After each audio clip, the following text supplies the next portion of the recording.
창세기 24장 1절부터 20절까지 보셨습니다. 오늘 말씀의 제목은 배우자를 고를 때는 이렇게 하라 라고 하는 말씀의 제목으로 여러분께 하나님의 말씀을 대언하겠습니다. 창세기 23장에서 사라가 죽고 24장은 리브가를 이삭의 아내로 맞이하는 내용이 나옵니다. 아브라함의 노새와 사라의 죽음은 하나님의 구원 역사의 무대에서 아브라함과 사라로 대표되는 한 세대가 물러가고 그들의 후손에 의한 새로운 세대가 하나님의 구원 역사의 전면에 등장하고 있다는 것입니다. 우리는 우리 가운데 아무리 대단한 사람도 늙어가고 죽는다는 사실을 기억하고 항상 하나님 앞에서 겸손히 행해야 하고 우리의 후손들에 대해서도 관심을 가져야 할 것입니다. 창세기 24장 1절입니다. 아브라함이 나이가 많아 늙었고 여호와께서 그에게 범사의 복을 주셨더라. 아브라함이 나이가 많아 늙었습니다. 아브라함이 100세에 낳았던 이삭이 40세에 결혼을 합니다. 따라서 이때 아브라함의 나이는 140세로 추정합니다. 아브라함은 사라의 죽음과 자신의 늙음으로 인해 이삭의 결혼을 서두르고 있는데 언약의 후사인 이삭의 결혼 문제를 하나님의 뜻대로 하기 위해 신중을 기하고 있습니다. 여호와께서 그에게 범사의 복을 주셨더라고 했는데 아브라함의 이야기가 마무리되는 시점에서 그의 생애를 평가하는 구절이라고 할 수 있습니다. 구약에서의 복은 소유, 성공, 번영, 생산, 장수 등을 의미하는데 아브라함은 이 모든 복을 받았다는 말입니다. 왜냐하면 범사의 복을 주셨더라 그랬잖아요. 범사라는 말은 모든 일이라는 뜻이죠. 그래서 그러면은 아브라함이 모든 일에 복을 받았다는 거죠. 예. 실제로 아브라함은 부자였고 후사를 얻었고 그 후사는 오실 메시아의 조상이었으며 175세로 장수하였습니다. 즉 아브라함은 하나님의 말씀에 순종함으로 하나님의 복을 누리고 살았다는 것입니다. 오늘 본문은 아브라함이 얼마나 하나님을 신뢰하고 하나님의 뜻대로 사는지를 이삭의 신부감을 고르는 것에서도 발견할 수 있습니다. 우리가 살아가는데 우리가 얼마나 믿음으로 사느냐, 내가 얼마나 하나님의 뜻대로 사느냐는 나의 일상의 삶이 그것을 증명하는 것입니다. 내가 입으로는 믿습니다, 믿습니다 그러면서 일상의 삶은 자기 멋대로 해요. 예를 들어 말하자면 신부감을 구할 때도 믿음과는 관계없이 막 얼마나 부자인지 얼마나 학벌이 대단한지 그 믿음이 얼마나 좋은지는 전혀 안중에도 없어요. 그런다면은 그 사람이 믿음으로 살아가는 사람이라고 할 수 없겠지요. 예. 그런데 아브라함은 이삭의 신부감을 고르는데 하나님의 뜻을 쫓아서 하고 있다는 사실입니다. 창세기 24장 2절부터 4절입니다. 아브라함이 자기 집 모든 소유를 맡은 늙은 종에게 이르되 청하건대 내 허벅지 밑에 내 손을 넣으라. 내가 너에게 하늘의 하나님 땅의 하나님이신 여호와를 가리켜 맹세하게 하노니 너는 내가 거주하는 이 지방 가나안 족속의 딸 중에서 내 아들을 위하여 아내를 택하지 말고 내 고향 내 족속에게로 가서 내 아들 이삭을 위하여 아내를 택하라. 여기 2절에 늙은 종 할 때 늙은이라고 하는 제카는 장로, 어른으로도 사용되는데 종들의 우두머리, 종들의 수장을 말합니다. 아브라함은 이삭의 혼인이라는 중대사를 해결하는 데 있어서 자신이 가장 신이 많은 신실하고 충성스러운 종에게 이 사명을 맡기고 있습니다. 2절 두 번째 줄에 청하건대 내 허벅지 밑에 내 손을 넣으라고 하지요. 네, 고대 사회에서 가장 강력하고 엄숙한 서약을 할 때 취하는 자세로서 불복종할 시에 저주를 받게 되리라는 경고의 의미도 포함되어 있다고 합니다. 하나님을 가리켜 맹세하지요. 그런데 뭐라고 그럽니까? 3절에 보면은 내가 너에게 하늘의 하나님 땅의 하나님이라고 그러지요. 네. 어떤 분들은 하나님에 대해서 하늘의 하나님인 줄만 알고 있는데 아닙니다. 하나님은 하늘의 하나님도 되시고요. 땅의 하나님도 되신다는 사실입니다. 하늘의 하나님, 땅의 하나님이신 여호와를 가리켜 맹세하게 합니다. 그런데 그 맹세의 내용은 이것입니다. 3절 세 번째 줄에 보면은 너는 내가 거주하는 이 지방 가나안 족속의 딸 중에서 내 아들을 위하여 아내를 택하지 말고 내 고향 내 족속에게로 가서 내 아들 이삭을 위하여 아내를 택하라고 합니다. 이것은 영적으로요 깊은 뜻을 담고 있는 내용인데요. 어떤 뜻을 담고 있느냐면 불신자와 결혼하지 말라는 뜻을 담고 있는 것입니다. 출애굽기 34장입니다. 너는 삼가 그 땅의 주민과 언약을 세우지 말지니 이는 그들이 모든 신을 음란하게 섬기며 그들의 신들에게 제물을 드리고 너를 청하면 내가 그 제물을 먹을까 함이며 또 내가 그들의 딸들을 내 아들들의 아내로 삼음으로 그들의 딸들이 그들의 신들을 음란하게 섬기며 내 아들에게 그들의 신들을 음란하게 섬기게 할까 함이니라. 고린도후서 6장입니다. 너희는 믿지 않는 자와 멍에를 함께 매이지 말라. 의와 불법이 어찌 함께하며 빛과 어둠이 어찌 사귀며 그리스도와 벨리알이 어찌 조화되며 믿는 자와 믿지 않는 자가 어찌 상관하며 하나님의 성전과 우상이 어찌 일치가 되리요. 이렇게 말씀하고 있지요. 자, 그런데 여기 보면은 너희는 믿지 않는 자와 멍에를 함께 매지 말라고 하면서 의와 불법이 함께할 수 없고 빛과 어둠이 사귈 수 없다고 그러지요. 여러분이 엉터리 믿음을 가지고 있을 때는 안 믿는 사람과도 박자가 잘 맞았을지 모르지만은 여러분이 주 안에서 거듭나고 신실한 그리스도인이 됐어요. 안 믿는 사람하고 너무 짝짝꿍이 잘 맞을 것 같아요? 전혀 그렇지 않습니다. 심지어 부모, 자식, 남편, 부인, 안 믿는 남편이나 부인, 부모나 자식이나 다 안 믿는 사람하고는요, 안 맞습니다. 그리고 안 맞아야 정상입니다. 말하고 행동하는 게 완전히 달라요. 안 믿는 사람은요, 뭔 일을 하든지 지가 잘났습니다. 그런데요, 믿는 사람은요, 이게 전부 다 하나님의 은혜야. 이렇게 말을 해요. 말이 안 통합니다. 말부터 안 통해요. 그런데 어떻게 이렇게 조화가 되겠느냐 이 말입니다. 조화가 안 됩니다. 만약에 안 믿는 사람하고 나하고 너무 잘 맞아요. 둘 다 불신자인 거예요. 그리고 안 믿는 사람이요, 나를 싫어해요. 왜냐하면은 말하고 행동하는 게 옆에서 막 자기 자랑을 하잖아. 그러면은 옆에서 너 대단하다 이렇게 말해줘야 되는데 그게 다 하나님의 은혜거든. 그럼 어쩔까요? 맞아 그럴 것 같아? 그래서요, 성경에서는 믿지 않는 자와 결혼하지 말라고 합니다. 네. 안 믿는 자하고 결혼하면은 신자와 불신자가 결혼하면은 어떻게 되느냐면은 이스라엘 역사에서 그냥 악명 높은 왕이 있죠. 아합이라고. 열왕기상 16장입니다.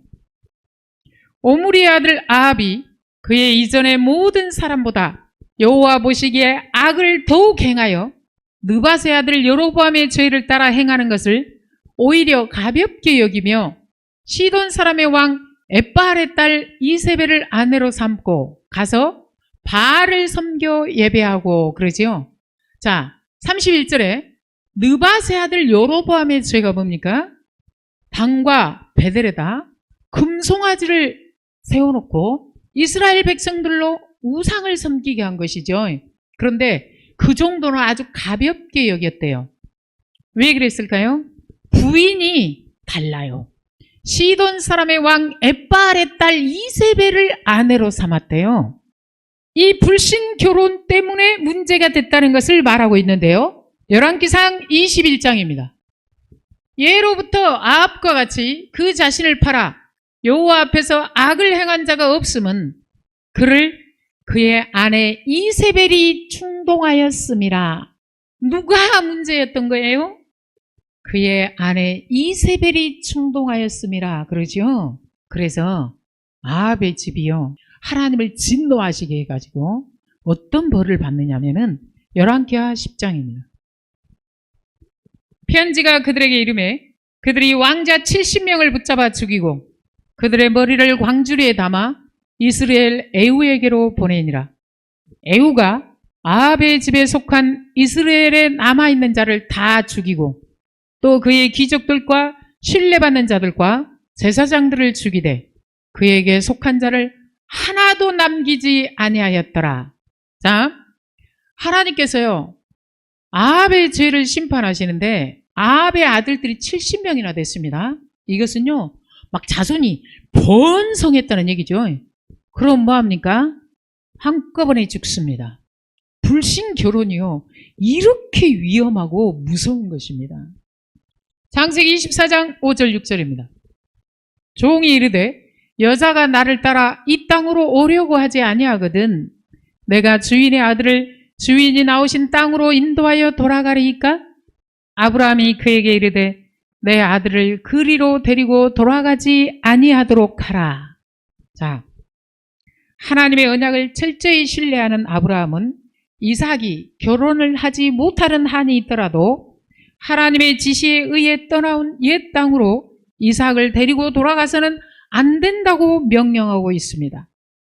아브라함은 자신이 현재 가나안 땅을 차지하지 못했다 할지라도 그의 후손에게 그 땅을 주리라는 하나님의 약속을 신뢰하고 있음을 알 수 있습니다.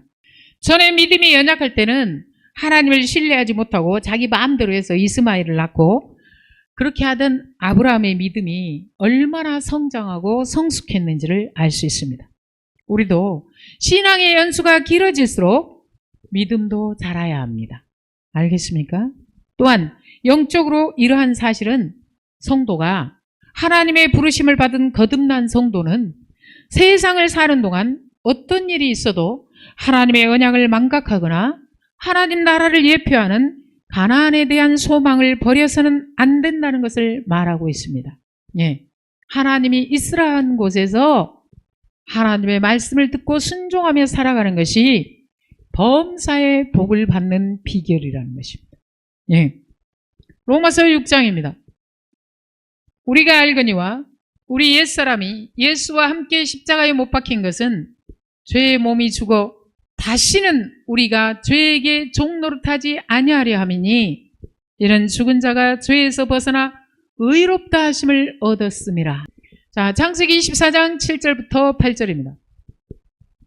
하늘의 하나님 여호와께서 나를 내 아버지의 집과 내 고향 땅에서 떠나게 하시고 내게 말씀하시며 내게 맹세하여 이르시기를 이 땅을 내 씨에게 주리라 하셨으니 그가 그 사자를 너보다 앞서 보내실지라. 내가 거기서 내 아들을 위하여 아내를 택할지니라. 만일 여자가 너를 따라오려고 하지 아니하면 나의 이 맹세가 너와 상관이 없나니 오직 내 아들을 데리고 그리로 가지 말지니라. 아브라함이 이삭을 하란으로 데리고 가지 말라고 한 사실은 역으로 그의 아내 될 여인을 약속의 땅 가나안으로 데리고 오라는 말입니다. 즉 리브가가 와야 하는 것이지 이삭이 가면 안 되는 것입니다.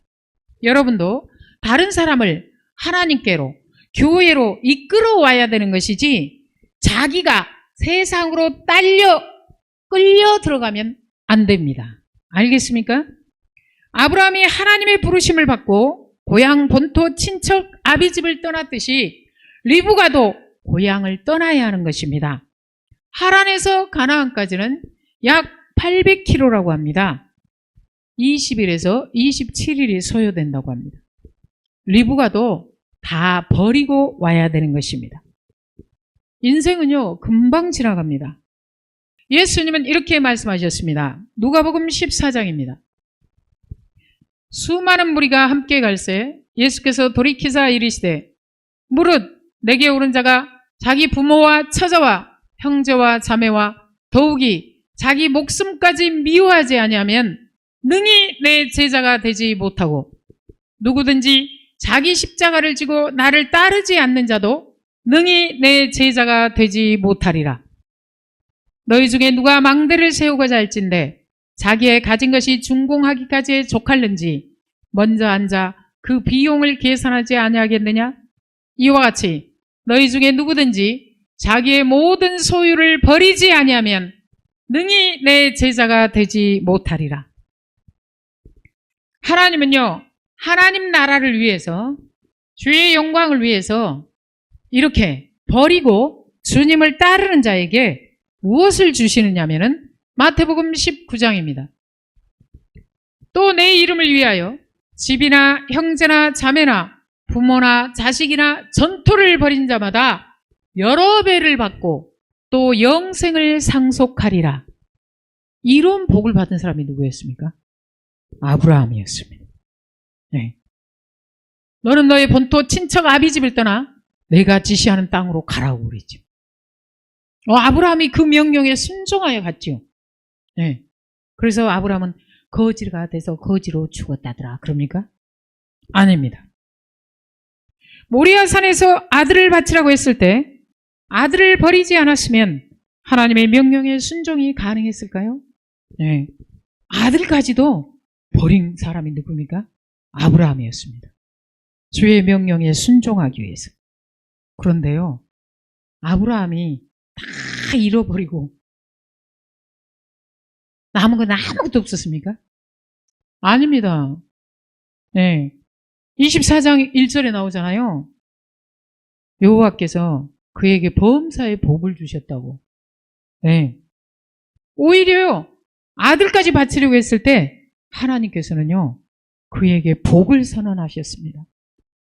오늘 여기 8절에 보면은 그리 아니하실지라도의 믿음이 여기서도 나옵니다. 7절부터 보면 하늘의 하나님 여호와께서 나를 내 아버지의 집과 내 고향 땅에서 떠나게 하시고 내게 말씀하시며 내게 맹세하여 이르시기를 이 땅을 내 씨에게 주리라 하셨으니 그가 그 사자를 너보다 앞서 보내실지라. 내가 거기서 내 아들을 위하여 아내를 택할지니라. 야, 하나님이 나를 떠나게 하신 하나님이 사자를 너보다 앞서 보내셔서 이삭의 아내를 얻게 하실 거야. 그런데 8절입니다. 만일 여자가 너를 따라오려고 하지 아니하면, 그럴 수도 있지요. 예. 이렇게 먼데 언제부터 따라와요? 그렇죠? 뭐 엠만이 뭘 해야지. 예. 그런데 그럴 수도 있어요. 여자가 너를 따라오려고 하지 아니하면 나의 이 맹세가 너와 상관이 없나니 오직 내 아들을 데리고 그리로 가지 말지니라. 여자가 이렇게 할 수도 있어. 나 거기 너무 멀어서 못 가니까 네가 와라. 이럴 수도 있죠. 그런데 뭐라고 그래요? 내 아들을 데리고 그리로 가지 말지니라. 그러죠.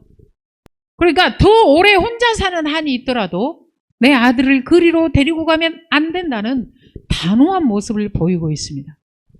여러분도 결혼해야 하는데 믿는 자를 찾는데 빨리 찾아지지 않는다고 하면서 자기 마음대로 불신자와 결혼하면 안 됩니다. 어느 정도로 각오와 결단이 있어야 되냐면 믿는 자를 못 찾으면 혼자 살라는 뜻으로 알겠습니다. 라고 하는 각오와 결단을 할 줄 알아야 합니다.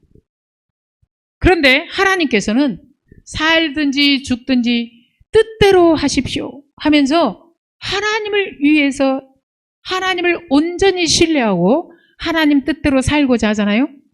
그러면 성경에 이런 말씀이 있죠. 하나님께서 심지가 견고한 자를 평강의 평강으로 인도하신다고. 그렇죠? 우리가 하나님 앞에서 하나님을 신뢰하고 흔들리지 않는 믿음으로 살잖아요. 그러면은 되어질 일은 걱정하지 않아도 됩니다. 계속 읽어보면 압니다. 9절부터 11절입니다. 그 종이 이에 그의 주인 아브라함의 허벅지 아래에 손을 놓고 이 일에 대하여 그에게 맹세하였더라. 이에 종이 그 주인의 낙타 중 10匹를 끌고 떠났는데 곧 그의 주인의 모든 좋은 것을 가지고 떠나 메소포다미아로 가서 나홀의 성에 이르러 그 낙타를 성 밖 우물 곁에 꿀렸으니 저녁때라. 여인들이 물을 기르러 나올 때였더라. 아브라함의 명령을 받은 늙은 종은 즉시 이삭의 신부감을 구하기 위해 떠납니다. 그리고요, 우물가에 있습니다. 고대사에서 우물가는 많은 사람을 만날 수 있는 장소였고 많은 정보를 얻을 수 있었으며 특히 여자들이 제일 많은 장소이기도 합니다. 그리고 신부감을 만나기 전에 먼저 하나님께 기도합니다. 좋은 여자를 만나게 해주시기를. 우리도 각자의 배우자를 만나기 전에 기도해야 합니다. 왜 기도해야 할까요? 잠언 19장입니다. 슬기로운 아내는 여호와께로서 말미암느니라. 알겠습니까? 그러니까 기도해야 된다고요. 그런데 이 늙은 종이 어떻게 기도합니까? 12절부터 14절입니다. 그가 이르되 우리 주인 아브라함의 하나님 여호와여, 원하건대 오늘 나에게 순조롭게 만나게 하사 내 주인 아브라함에게 은혜를 베푸시옵소서. 성중 사람의 딸들이 물기르러 나오겠사오니 내가 우물 곁에 서 있다가 한 소녀에게 이르기를 청하건대 너는 물동이를 기울여 나로 마시게 하라 하리니 그의 대답이 마시라, 내가 당신의 낙타에게도 마시게 하리라 하면 그는 주께서 주의 종 이삭을 위하여 정하신 자라. 이로 말미암아 주께서 내 주인에게 은혜 베푸심을 내가 알겠나이다. 12절 세 번째 줄에 보면 내 주인 아브라함에게 은혜를 베푸시옵소서 그러지요. 순조롭게 만나게 해달라고 은혜를 베풀어 달라고 합니다. 여러분, 우리가 좋은 사람, 좋은 배우자를 만나려면요, 하나님이 우리에게 은혜를 베풀어 주셔야 된다는 사실을 알아야 됩니다. 우리 각자에게 사람을 알아보는 눈이 있습니까? 없습니다. 왜 우리는 뻑하면 사기당했다고 그러고 어떤 사람한테 뒤통수 맞았다고 그러고 속았다고 늘 그럽니까? 우리에게 사람을 잘 알아볼 수 있는 눈이 있다 없다? 없다는 것입니다. 하나님께서 우리에게 은혜를 베풀어 주셔야만 우리가 좋은 사람을 만날 수 있습니다. 알겠습니까? 왜요? 나는 좋은 사람을 알아볼 수 있는 눈이 없고 그 눈이 누구에게 있습니까? 하나님께 있기 때문에. 그러니까요, 이 아브라함의 종이 얼마나 믿음이 좋습니까? 오늘 나에게 순조롭게 만나게 하사 내 주인 아브라함에게 은혜를 베푸시옵소서 그러잖아요. 아브라함의 종의 기도의 핵심은 사라에게서 난 아브라함의 자손으로 하늘의 별과 바다의 모래와 같이 많게 하시겠다고 하신 하나님의 언약의 성취에 있었습니다. 13절에 보면은 두 번째 줄에 내가 우물 곁에 서 있는다고 하지요. 여기서 서 있다는 것은 단순히 서 있다는 뜻이 아니라 힘쓴다는 뜻입니다. 아브라함의 종은 기도만 한 것이 아니라 이를 이루기 위해 자기가 할 일에 힘쓰겠다는 것입니다. 주님이 잘 알고 예비해 놓으신 배우자를 잘 만나게 해달라고 하면서 그 가시적인 표시로 자신과 자신의 낙타에게 물을 먹이는 여인으로 정합니다. 14절에 아브라함의 종은 이삭의 배우자를 자신의 눈으로는 알 수 없으니 하나님께서 어떤 징조를 보여주시면 그것으로 하나님의 뜻을 분별하겠다는 것인데 14절 제일 마지막 줄에 내가 알겠나이다 라는 표현은 내가 깨닫겠나이다 라는 뜻입니다. 하나님 앞에서 자신의 판단을 앞세우기보다 전지전능하신 하나님께 자신의 모든 문제를 맡기고 전적으로 하나님의 섭리에 의존하려는 늙은 종의 신앙을 볼 수 있습니다. 우리도 하나님 앞에서 이런 자세를 가져야 합니다. 왜냐하면 고린도전서 1장입니다. 하나님의 어리석음이 사람보다 지혜롭고 하나님의 약하심이 사람보다 강하니라. 알겠습니까? 잠언 3장입니다. 너는 범사의 그를 인정하라. 그리하면 내 길을 지도하시리라. 알겠습니까? 기도하면서 내 눈도 괜찮은데 하나님이 조금 도와주시면 안 될까요? 그런 건방진 자세는 버려야 됩니다. 알겠습니까? 자신의 연약함을 인정하고 하나님의 도우심을 구했더니 기도 응답이 바로 옵니다. 하나님을 온전히 신뢰하면서 믿고 행동할 때 하나님께서는 즉시 응답하시고 역사하십니다. 창세기 24장 15절부터 20절입니다. 말을 마치기도 전에 리브가가 물동이를 어깨에 메고 나오니 그는 아브라함의 동생 나홀의 아내 밀가의 아들 부두엘의 소생이라. 그 소녀는 보기에 심히 아리답고 지금까지 남자가 가까이 하지 아니한 처녀더라. 그가 우물로 내려가서 물을 그 물동이에 채워가지고 올라오는지라. 종이 마주 달려가서 이르되 청하건대 내 물동이의 물을 내게 조금 마시게 하라. 그가 이르되 내 주여 마시소서 하며 급히 그 물동이를 손에 내려 마시게 하고 마시게 하기를 다하고 이르되 당신의 낙타를 위하여서도 물을 길어 그것들도 배불리 마시게 하리이다 하고 급히 물동이의 물을 구유에 붓고 다시 기르려고 우물로 달려가서 모든 낙타를 위하여 깃는지라. 20절에 보면은 급히 물동이의 물을 구유에 붓고 다시 기르려고 우물로 달려가서 모든 낙타를 위하여 깃는지라 라고 합니다. 이 구유는 돌로 만들어졌는데 목동들이 우물가에서 양에게 물을 먹이기 위해 마련한 것으로 여러 마리의 양이 물을 마실 수 있도록 만들어져 있다고 합니다. 그런데 낙타는 물을 조금 마시는 게 아니라 기본으로 100리터를 마신다고 합니다. 그리고요, 배불리 마시려면은 어느 정도까지 마시냐면 200리터까지도 마신다고 합니다. 네. 우리는 하루 종일 2리터 마시기도 힘들죠. 어떤 분이 이런 얘기를 했습니다. 낙타 몇 마리? 10마리에 배불리 마시게 하려면은 최소한 리브가가 그냥 2시간은 해야 된답니다. 네. 리브가는 하나님이 선택하신 여인이라는 사실이 이 말 속에 나옵니다. 급히 그리고 달려가서 깃는지라입니다. 리브가가 말만 친절하게 한 것이 아니라 실제 행동으로 리브가가 서둘러 행했다는 것입니다. 네. 이런 행동은 하루아침에 할 수 있는 일이 아닙니다. 우리도 어떤 일에 합당한 자로 쓰임받으려면 하나님의 기준에 부합한 삶을 일상의 삶 가운데서 살아내야 합니다. 어디서 뭐 놀고 먹는다는 일이 있으면 막 빠지지 않고 막 열심히 달려다니면서 다 참석하고 조금 힘든 일이 있다고 그러면 막 어디로 내뺐는지 그냥 찾을 수도 없고 눈을 씻고 찾아도 안 보이는 그런 사람이 이런 일을 감당할 수 있을까요? 택도 없습니다. 우리가 일상의 삶을 너무 태만하고 불량하게 살면서 하나님, 왜 나에게 좋은 배우자를 주시지 않으세요? 라고 항변하고 있지는 않습니까? 일상의 삶을 선하게, 충실하게 살아야 합니다.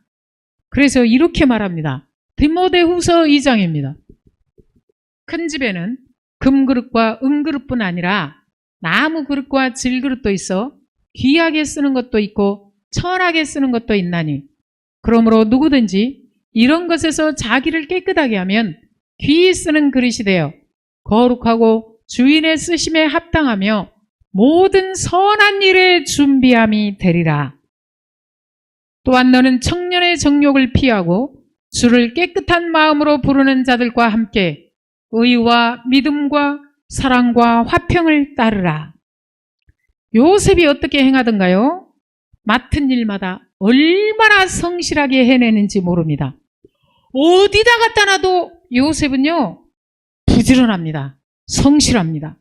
보디발의 집에 있든지 심지어 감옥에서도 얼마나 성실하게 자기에게 주어진 일을 열심히 하는지 모릅니다. 그리고요, 죄는 단호히 거부합니다. 네. 리브가는 어떤 여인이었냐면 어떤 주석가는 리브가에 대해서 이렇게 표현했습니다. 부지런하고 건강하고 상냥하고 친절하고 센스까지 겸비한 순수한 사랑과 봉사정신, 자비로운 마음과 동정심까지 겸비한 그런 여인이라고 표현했습니다. 나그네가 먼 길을 왔어. 너무 힘든 것 같아. 그러니까 막 알아서 막 달려다니지요. 병약해. 게을러. 남을 위하는 마음이 하나도 없어. 할까요? 막 그럴까 봐서 막 꽁지 빠지게 달아나지 않겠어요? 게으른 인간은요, 물 달라 할까 봐서 물 좀 달라고 그랬는데 분명히 지금 봤는데 벌써 저기로 가고 없을 거예요. 그리고는요, 막 불러도 안 들린 것처럼. 그리고 이제 나중에 만나서 그러면 뭐라고 할 것 같아요? 말해봐요, 너. 못 들었다고. 하나님은요, 어떤 사람에게 복을 주시느냐면 우리는요, 굉장히 이기적으로 사는 게 나한테 이익이라고 생각하지요. 그런데요, 하나님은 어떤 사람에게 복을 주시느냐면 이사야 58장입니다. 또 줄인 자에게 내 양식을 나누어 주며 유리하는 빈민을 집에 들이며 헐벗은 자를 보면 입히며 또 내 권력을 피하여 스스로 숨지 아니하는 것이 아니겠느냐? 그리하면 내 빛이 새벽같이 비칠 것이며 내 치유가 급속할 것이며 내 공의가 내 앞에 행하고 여호와의 영광이 내 뒤에 호위하리니. 네, 10절 11절입니다. 줄인 자에게 내 심정이 동하며 괴로워하는 자의 심정을 만족하게 하면 내 빛이 흑암 중에서 떠올라 내 어둠이 낮과 같이 될 것이며 여호와가 너를 항상 인도하여 메마른 곳에서도 내 영혼을 만족하게 하며 내 뼈를 견고하게 하리니 너는 물된 동산 같겠고 물이 끊어지지 아니하는 샘 같을 것이라. 알겠습니까? 네. 그래서요, 리브가가 그냥 믿음의 조상 아브라함의 며느리로 딱 선택을 받고 있지 않습니까? 네. 여러분, 여러분의 배우자를 고를 때 신중하십시오. 한눈에 반했다는 말들을 많이 하는데 지극히 위험한 발상입니다. 두 눈을 크게 뜨고 보고 알아보고 또 알아봐도 속기가 쉬운 것이 우리네 인생이기 때문입니다. 사람이 자기 딴에 알아본다고 해도 작심하고 속이는 사람을 분별하기는 매우 어렵습니다. 조금만 가면을 쓰고 친절하게 대해주면요, 그냥 홀라당 넘어갑니다. 그러기에 믿음 안에서 선택하십시오. 네. 하나님께 항상 물으십시오. 좋은 성품을 가진 배우자를 만나기 위해 하나님께 물으십시오. 말씀에 합한 사람을 만나기 위해 자신이 먼저 말씀 따라 행하고 기도하십시오. 자신이 먼저 하나님 앞에서 준비된 사람이 되십시오. 기도하겠습니다. 하나님 아버지 감사합니다. 오늘 또 생명의 말씀으로 채워주셔서 감사합니다. 왜 우리가 하나님께서 예비하신 배우자를 못 만났을까요? 하나님을 신뢰하지 않고 교만하게 행한 내 삶의 결론임을 고백하며 회개합니다. 하나님 아버지, 항상 주 안에서 주님께 묻고 행하기를 원합니다. 특별히 배우자를 고를 때 신중하게 해주시고 하나님 보시기에 좋은 배우자를 만날 수 있도록 늘 하나님께 묻고 기도하며 주 안에서 불신 결혼이 아닌 신결혼을 할 수 있도록 저희들을 붙드시고 은혜로 인도하여 주시옵소서. 배우자를 고를 때 외모나 배경을 보지 말게 하시고 하나님을 향한 믿음을 먼저 보게 하옵소서. 예수님의 이름으로 기도합니다. 아멘.